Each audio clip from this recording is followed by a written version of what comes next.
तो प्रधानमंत्री नरेंद्र मोदी ने सोनिया गांधी और गांधी परिवार पर वार करते हुए कहा कि कांग्रेस का शाही परिवार मर्यादा तोड़कर आगे बढ़ा है। कांग्रेस का शाही परिवार ने कहा है कि कर्नाटक की संप्रभुता की रक्षा करना चाहते हैं। क्या आपको पता है कि संप्रभुता का अर्थ क्या होता है? कांग्रेस कर्नाटक को भारत से अलग मानती है। कांग्रेस खुलकर कर्नाटक को भारत से अलग करने की वकालत कर रही है। टुकड़े टुकड़े गैंग कहकर प्रधानमंत्री ने अपना जो भाषण है उसको अटैक करते हुए, कांग्रेस पे हमला करते हुए खत्म किया। कर्नाटक में सोनिया गांधी ने कल हुबली में रैली की थी और उन्होंने कहा था कि कांग्रेस किसी को भी कर्नाटक की प्रतिष्ठा, संप्रभुता और अखंडता के लिए खतरा पैदा करने की इजाजत नहीं देगी। इसमें से एक शब्द प्रधानमंत्री ने पकड़कर उस पर आज का अपना हमला पूरा रखा। प्रधानमंत्री मोदी ने सोनिया गांधी द्वारा कर्नाटक में कहे गए शब्द संप्रभुता यानी कि सॉवरेनिटी शब्द के इस्तेमाल पर ऐतराज जताया। तो पहले आपको जरा समझाते हैं कि इसका अर्थ क्या है। सॉवरेनिटी, संप्रभुता क्या होता है? राजनीतिक सिद्धांत यानी पॉलिटिकल थ्योरी के मुताबिक संप्रभुता का मतलब होता है किसी भी सरकार का अपने भौगोलिक इलाके में अपने सभी मामलों पर पूरी तरह नियंत्रण, यानी वो पूरी तरह से समृद्ध हो, उसी कोई भी बाहरी ताकत का इन्फ्लुएंस ना हो, उस पर नियंत्रण ना हो। दरअसल राजनीतिक सिद्धांत के तहत किसी भी देश के लिए कम से कम 4 तत्व जो है वो जरूरी होते हैं, जो देश कहलाया जाता है, जिससे देश बनता है। जनसंख्या, भूभाग, सरकार और संप्रभुता। यही चारों चीजें मिलकर किसी भी देश को एक देश होने का दर्जा देती है। लेकिन कर्नाटका के मामले में संप्रभुता को इसलिए नहीं इस्तेमाल किया जाना चाहिए क्योंकि कर्नाटका से जुड़े कई फैसले देश की सरकार और उसकी संसद भी लेती है। इसी मुद्दे पर कांग्रेस को घेरने की कोशिश प्रधानमंत्री नरेंद्र मोदी ने की। कांग्रेस पर प्रधानमंत्री नरेंद्र मोदी बरसे और बहुत सारी उन्होंने अपनी पूरी कैंपेन रैली में बातें कही। उन्होंने कहा, जो कुल मिलाकर उन्होंने ये भी बातें कही, कांग्रेस को फ्रॉड कहते हुए प्रधानमंत्री ने हमला किया। जवाबी कार्रवाई राहुल गांधी ने कांग्रेस की तरफ से की। राहुल गांधी ने कहा कि बीजेपी ने 4 सालों में जितना पैसा कर्नाटक से चोरी किया है, जरा राहुल गांधी ने क्या कहा, जरा वो दिखाते हैं। उतना पैसा हम किसानों को वापस दे रहे हैं। मणिपुर आज नफरत की राजनीति के कारण जल रहा है। इसी नफरत की राजनीति के खिलाफ भारत जोड़ो यात्रा की थी। वो मन की बात करते हैं, हम आपके मन की बात सुनते हैं, ऐसा राहुल गांधी ने कहा। सुनील राजपूत इस वक्त कर्नाटक के जो चुनाव है उस पर और बात करने के लिए हमारे पास इस वक्त मेहमान जुड़ रहे हैं, क्योंकि बिल्कुल अब अंतिम पड़ाव है कैंपेन का। किसको कौन से मुद्दे पर वोट मांग रहा है, किसका मुद्दा चल रहा है, इस पर बात करने के लिए सुनील राजपूत हमारे साथ कांग्रेस के प्रवक्ता हैं, जुड़ रहे हैं। हमारे साथ वसंती हरिप्रकाश हैं, वरिष्ठ पत्रकार। हमारे साथ श्वेता यादव हैं, प्रवक्ता जेडीएस की। राजीव जेटली भारतीय जनता पार्टी के प्रवक्ता हैं, कुछ देर में हमारे साथ जुड़ने वाले हैं, उनके पास भी चलेंगे। लेकिन सुरेन राजपूत जी, सबसे पहले मैं आपसे ही शुरू करना चाहता हूं। प्रधानमंत्री जी को एक ऐसा शब्द आज मिल गया, एक नया शब्द जो कल सोनिया गांधी जी ने बोला था, जिसको लेकर उन्हें खासा ऐतराज है। और सही बात यह भी है कि कहीं ना कहीं एक स्टेट के कॉन्टेक्स्ट में शायद वो शब्द सटीक बैठता नहीं है।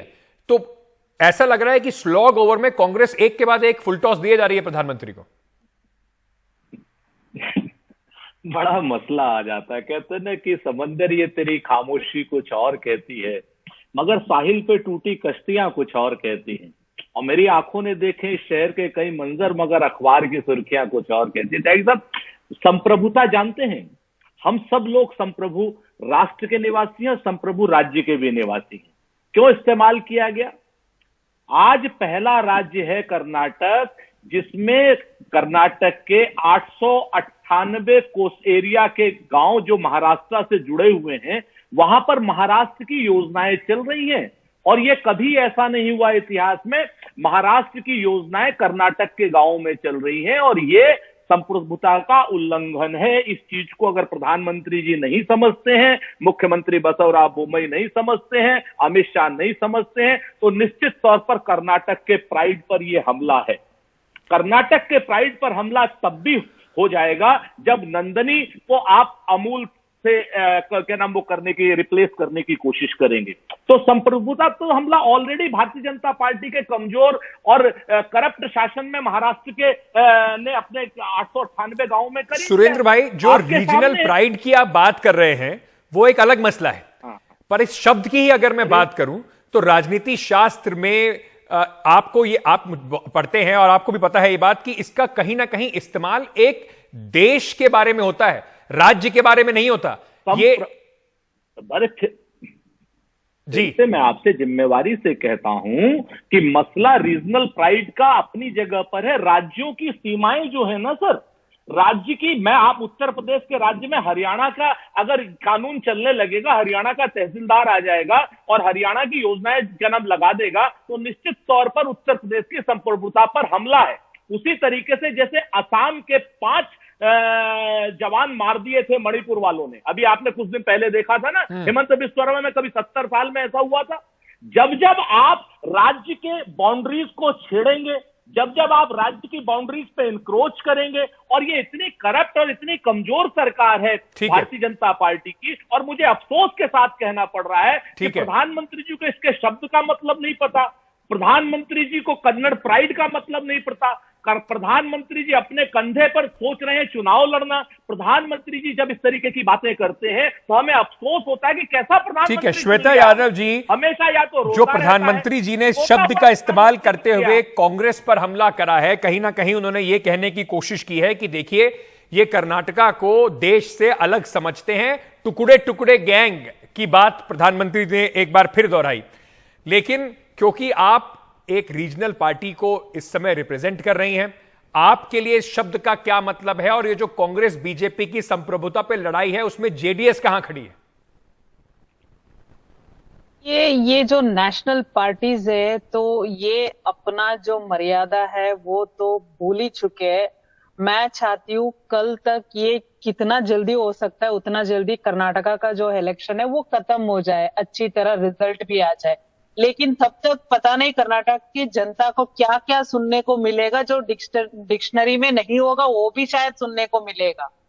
हम रीजनल पार्टी ये करते हैं, हमारा जो नंदिनी है वो कर्नाटका का प्राइड है, उसको अमूल के साथ मर्ज करने की कोशिश की है, ये सरासर गलत है। तो सबसे पहले जेडीएस पार्टी ने उसके खिलाफ आवाज उठाई, फिर उसके बाद बीजेपी वालों सतर्क हो गए और बोलने लगे हाँ हाँ ठीक है। अभी उनकी मैनिफेस्टो में अभी क्या नंदिनी देने की बात आ गई है, क्यों अमूल देने की बात क्यों नहीं आई? अमूल को इतना सपोर्ट करना था आपको, तो फिर नंदिनी देने की क्यों बात आई? जो गरीब लोग है, किसान जो बीपीएल कार्ड होल्डर्स है कर्नाटका में, उनको आधा लीटर नंदिनी देने की क्यों मैनिफेस्टो में मिला? पर आपको कहीं ना कहीं लगता है ये जो प्रधानमंत्री हैं, एक तरफ कांग्रेस पार्टी है, जो नैरेटिव बुनने की कोशिश हो रही है, उसमें सबसे बड़ा खतरा रीजनल पार्टी को ही है। लोग इस तरफ देख रहे हैं कि ये नेशनल पार्टीज जो हैं वो पूरा नैरेटिव को रूल कर रही हैं, चाहे कांग्रेस हो या बीजेपी। जेडीएस के लिए ये मुश्किल पैदा कर सकता है। सर देखिए, जेडीएस के लिए कोई भी नेशनल पार्टी मुश्किल खड़ा नहीं कर सकता है, क्योंकि पता है जेडीएस बहुत स्ट्रांग पार्टी है कर्नाटका में।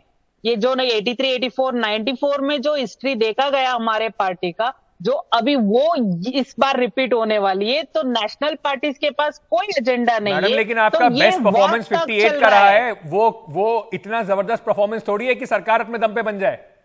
सर देखिए, अभी कौन सा अभी बहुमत, अभी ये जो बातों में लड़ाई कर रहे हैं ना दोनों नेशनल पार्टीज, कौन सा बहुमत मिल रहा है इनको? मोदी जी तो पिछले 9 साल से प्राइम मिनिस्टर है, तो क्यों बहुमत नहीं मिला उनको, ये तो बताइए। और 70 साल से तो कांग्रेस देश को रूल किया है, उनको कहां मिला बहुमत, आप बताइए। हाँ, तो यही शायद जेडीएस की बेस्ट केस सिनेरियो, बेस्ट उम्मीद है कि इस बार फिर से बहुमत ना मिले, कर्नाटका में जो त्रिशंकु राजनीति बनी रहती है वो बना रहे, तो शायद जेडीएस को किंग या किंग मेकर बनने का मौका जरूर मिलेगा। मैं आपके पास वापस आऊंगा, श्वेता जी। वसंती हरिप्रकाश, मैं आपसे समझना चाहता हूं, ये बिल्कुल एंड में अब पहुंच गया है कर्नाटक का जो कैंपेन है। शुरू बड़ा कांग्रेस ने कोशिश करी इसको एक हाइपर लोकल कैंपेन, लोगों के मुद्दे पर, pay CM, 40% corruption, Nandini, Kannada pride, इन सब पर रखा जाए। लेकिन ऐसा लगा कि अंत में एक हफ्ते में, 10 दिन में ये नैरेटिव जो है, जो पहले कांग्रेस सेट कर रही थी, वो उनके हाथ से निकलता जा रहा है। चाहे वो बजरंगबली की बात हो, चाहे वो बजरंग दल की बात हो, और अब संप्रभुता को लेकर जो प्रधानमंत्री का हमला रहा है?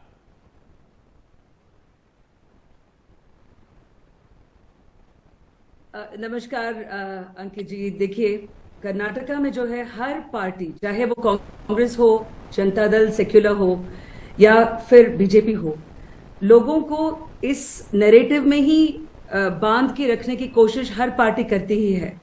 मैं अभी मतलब 24 घंटे भी नहीं हुए, मैं ग्राउंड पे जाकर आई। वरुणा गई थी, जहां पर सिद्धरामैया जो कि फॉर्मर चीफ मिनिस्टर हैं कर्नाटका के, वो लड़ रहे हैं कांग्रेस टिकट पर। फिर मंड्या गई हूँ, मंड्या तो जेडीएस का गढ़ माना जाता है। और फिर मैसूर भी जाकर आई हूँ। जगहों पर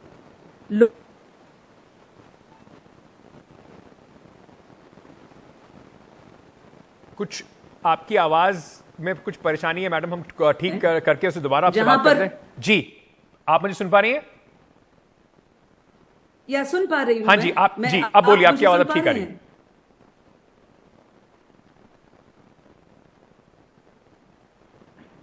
क्या सुन पा रहे हैं? हाँ जी, बिल्कुल, बोलिए बोलिए, आपको सुन पा रहे हैं।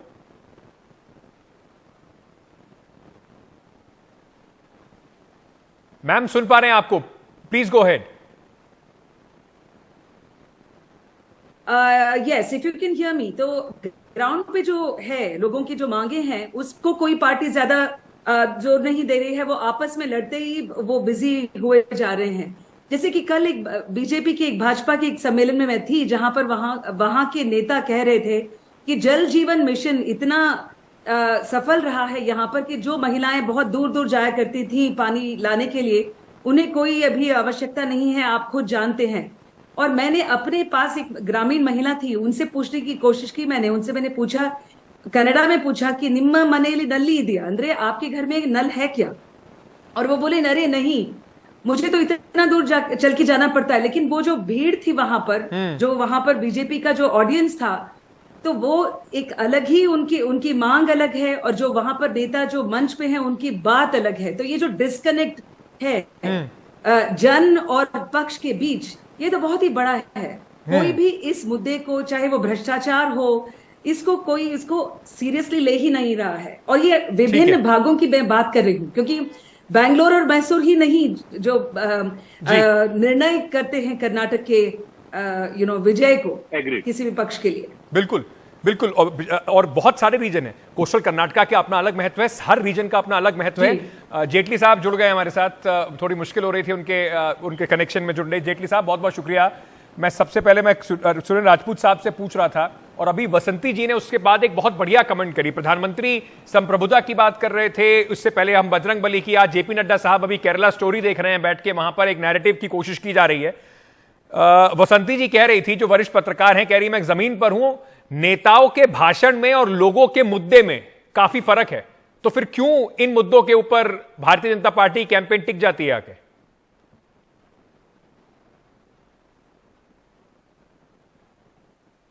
बीच में कन्नड़ में भी कुछ बोल के दिखाया, हो सकता है वो एक फ्लेवर देना चाह रही थी अपने डिस्कशन के अंदर कि मैं कन्नड़ा हूं और बाकी सब हिंदी भाषी हैं। मैं आपको एक बताना चाहता हूं, क्योंकि मैं भी कन्नड़ जानता हूं, लेकिन मैं बोलूंगा नहीं फिलहाल, क्योंकि मैं हिंदी चैनल पे बैठा हूं। मैं आपको एक बात बताना चाहता हूं कि ये आप बात सोचिए कि आप कह रहे हैं कि मुद्दों से विहीन हो गए। अभी 2 दिन पहले प्रियंका वाड्रा जी वहां पर कर्नाटका के अंदर एक रैली संबोधित करके आई हैं। उन्होंने बहुत स्पष्ट कहा, देखिए भारतीय जनता पार्टी आती है, आतंकवाद के ऊपर चर्चा करती है, भारतीय जनता पार्टी आती है, धर्म के ऊपर चर्चा करती है, भारतीय जनता पार्टी आती है, राष्ट्रवाद के ऊपर चर्चा करती है। मतलब ये चर्चाएं हटा दीजिए आप। अगर ये चर्चाएं हट जाएंगी तो कांग्रेस पार्टी जो है ना, वो कंफर्ट जोन में पहुंच जाएगी। वो सबसे बड़ी सहूलत महसूस करेगी कि अब हम चुनाव हमारे पक्ष में आना शुरू हो गया। क्योंकि राष्ट्रवाद की तो चर्चा भी नहीं होनी चाहिए, आतंकवाद की चर्चा नहीं होनी चाहिए। इनको वही बेंगलोर चाहिए जिस बेंगलोर के अंदर बम ब्लास्ट हुआ करते थे। इन्हें वही बेंगलोर चाहिए जिस बेंगलोर के अंदर देश विरोधी गतिविधियां पैदा होती थी और उनको सर्वाइवल, उनका पोषण भी किया जाता था। इस तरीके से अगर कर्नाटका की जनता को ठगा जाएगा, एक कन्नड़ को ठगा जाएगा, उसको ये कहा जाएगा इन मुद्दों से अलग हटके सोचिए, तो आप कांग्रेस के पार्टी के साथ जुड़ जाएंगे। अगर इन मुद्दों को भारतीय जनता पार्टी लेकिन कहीं ना कहीं ये मुद्दे 2024 के चुनाव में भी तो बात की जाएगी ना, राष्ट्रीय चुनाव होगा। अभी उसके लिए ये भी तो जरूरी है कि उसके घर में पानी आ रहा है या नहीं आ रहा है। या उन मुद्दों पे बात नहीं होगी, उसको ये कह दिया जाएगा कि नेशनल मुद्दों पे बात कर लेते हैं, पानी तुम्हारे घर में अगली बार देखेंगे? नहीं, मैं तो आप अंकित जी, मैं बेंगलोर में रहा हूँ, मैंने इस कर्नाटका को बहुत करीब से देखा है। इस कर्नाटका के अंदर गली के चौराहों के ऊपर लोग बाल्टी लेके खड़े होते थे, उसमें पानी बाद में निकलता था, शराब पहले निकल जाती थी। बंगारप्पा साहब की सरकार भी मैंने देखी है वहां पर। खैर, मैं अभी उसमें नहीं जा रहा हूँ, लेकिन मैं आपसे कह रहा हूँ कि अब कर्नाटका की जनता विकास के साथ साथ अपनी सुरक्षा भी मांगती है। अब सुरक्षा की गारंटी अगर कोई सरकार उनको नहीं दे सकती तो उस सरकार को कर्नाटका में रहने का अधिकार नहीं है, ना चुनाव लड़ने का। ठीक है सुरेंद्र राजपूत, आप लोग क्योंकि नेशनलिस्ट मुद्दों पर कहीं ना कहीं कमजोर खड़े होते हैं, इस वजह से राजीव जेटली साहब कह रहे हैं कि आपको जरूरत पड़ती है कि देखिए नंदिनी की बात कर लीजिए, क्योंकि ये लोकल मुद्दा है, ये आपके लिए ज्यादा बेहतर है, कांग्रेस को सूट करता है। अंकित भाई, बड़ा मसला हो जाता है जब भारतीय जनता पार्टी के वो लोग जिनके आतंक से सीधे रिश्ते हैं, बुरहान वानी के घर में जो 40 लाख रुपए लेकर के जाते हैं, जिनका जम्मू कश्मीर का स्टेट हेड एक डिजिटल ऑर्गेनाइजेशन का अमित शाह के पीछे खड़ा होता है, जिसको पुलिस 2 लाख रुपए का बदमाश होता है, पुलिस उसको मार देती है अमरनाथ यात्रियों की सुरक्षा के लिए। वो पार्टी आज की डेट में राष्ट्रवाद और पीडीपी से समझौता करने वाली पार्टी राष्ट्रवाद की, एक पाकिस्तान के 2 पाकिस्तान हमने किए, आतंकी ये लोग क्या जाने, जिनकी उंगली तक नहीं कटी हो। हमारे 2 प्रधानमंत्री आतंकवाद की घटनाओं में गए और झीरम घाटी में पूरी की पूरी कांग्रेस को नेस्त नाबूद कर दिया था इसी आतंकवाद ने। उल्टी सीधी बातें सलवा, चूंकि कर्नाटक में इनका कुछ चल नहीं रहा है। कर्नाटक में इनकी आज की डेट में जो 40% की करप्ट और बेईमान सरकार है, वो वहां पे असलियत के मुद्दे नहीं लाने देना चाहती, इसीलिए अपनी सारी कैंपेन सिर्फ नरेंद्र मोदी के चारों ओर घेर करके चल रहे। भाई क्यों नहीं बसवराज मुंबई के साथ आप बात कर पा रहे? बिल्कुल मुंबई को अपने ठीक है, मेरे पास समय बिल्कुल खत्म हो गया है जेटली जी, क्योंकि आप थोड़ा देर से जुड़े हैं। मैं आपको 30 सेकंड दे सकता हूं उसका जवाब देने के लिए कि प्रधानमंत्री तो प्रधानमंत्री है ना सर, मुख्यमंत्री थोड़ी बन जाएंगे वो जिनके चेहरे पर आप वोट ले रहे हैं। वहां पर अब आपका कोई ऐसा नेता ही नहीं जिसके चेहरे पर आप वोट ले सके? देखिए, हमारे विधायक माइक्रो लेवल पर वहां चुनाव लड़ रहे हैं, हमारे सांसद वहां पर पूरी तरह से एक्टिव है, हमारा काडर वहां पर पूरी तरह से एक्टिव है। लेकिन गौर कीजिए ना, अभी राजपूत जी ने आपने कितना लंबा वक्त, मैं जब से जुड़ा हूं तब से आप सोचिए कितने मुद्दों के ऊपर चर्चा करी। इसीलिए इन्होंने अपने मैनिफेस्टो के अंदर एक संदेश देने की कोशिश करी थी किसी वर्ग को, किसी धर्म को, कि देखिए हमने ये काम करने जा रहे हैं, इस काम को करने की वजहों से आप लोगों को जो है ना एक हम रास्ता देने वाले हैं दोबारा से एंट्री का कर्नाटका के अंदर। अगर हमने बैन लगा दिया बजरंग दल के अंदर तो ये आपके लिए कंफर्ट जोन रहने वाला है, मतलब आपके दरवाजे दोबारा खुलने वाले हैं। और जो भी लोग अपनी आस्था यहाँ पर आजादी से आज प्रकट कर रहे हैं, उनके वो अधिकार अगर हमारी पार्टी आई, हमारे मैनिफेस्टो के अंदर हमने क्लियरली लिखा है कि वो छीन लिए जाएंगे। ठीक है, उन लोगों को जीने का अधिकार नहीं होगा वहां। मैं बिल्कुल, समय मेरे पास खत्म हो गया है। Vasanti ji, I can only give you 10 seconds ma'am. फिर से मैं आपसे वही सवाल पूछ रहा हूं क्योंकि आप जमीन पर हैं इस वक्त, आपका कैलकुलेशन क्या कहता है, कौन से मुद्दे हैं जो लोगों तक पहुंच रहे हैं, रेजोनेट कर रहे हैं, जिनकी लोगों में चर्चा है? वो क्या नेशनलिस्ट मुद्दे ज्यादा हैं या रीजनल लोकल मुद्दे ज्यादा हैं? देखिए, मैं ये नहीं कहती कि मैं हर जगह जाकर हर प्रांत का रिप्रेजेंटेशन दे रही हूँ, लेकिन जिन मुद्दों को की जो बात की जा रही है आपके शो पर, उनकी तो नहीं हो रही है जमीनी तौर पर, ये मैं बता सकती हूँ। जेटली जी कह रहे थे कन्नड़ा वो बात करेंगे, लेकिन वो अभी भी कन्नड़ कह रहे हैं कन्नड़ा के बारे में। सो एक तो मैं वो पेश करना चाहती हूँ। और ये जो बात है कि कोई भी पार्टी अभी फिलहाल ना कोई लहर दिखाई दे रही है, ना कोई इतना मेजॉरिटी का है, लेकिन ऑफ कोर्स हम जानते हैं कि भारतीय राजनीति में कोई भी चीज, वो चित्र कभी भी बदल सकता है। बिल्कुल, तो चित्र कभी बदल सकता है। ये क्योंकि मैं पिछला एक हफ्ता कर्नाटक में 8 दिन गुजार कर आया हूं, तो ये तो मैं भी बता सकता हूं कि कम से कम एक प्रो लहर किसी के लिए नहीं दिखाई पड़ रही है। अब वो जनता के मन में क्या है, वो जनता 10 तारीख को तय करके बता देगी। 13 को डब्बे खुलेंगे, हमें भी पता चल जाएगा। फिर मिलेंगे जेटली साहब से, सुरेंद्र राजपूत जी से, श्वेता जी आपसे भी, और संती जी आपसे, समझने के लिए कि क्या एनालिसिस रहा, क्या कर्नाटक के जनता ने कुल मिलाकर किन मुद्दों पर वो बटन दबाया और कितना जनता के मुद्दे उठा पाई कोई भी सरकार, कौन से मुद्दे, कौन से लीडर्स जनता तक पहुंचा पाए।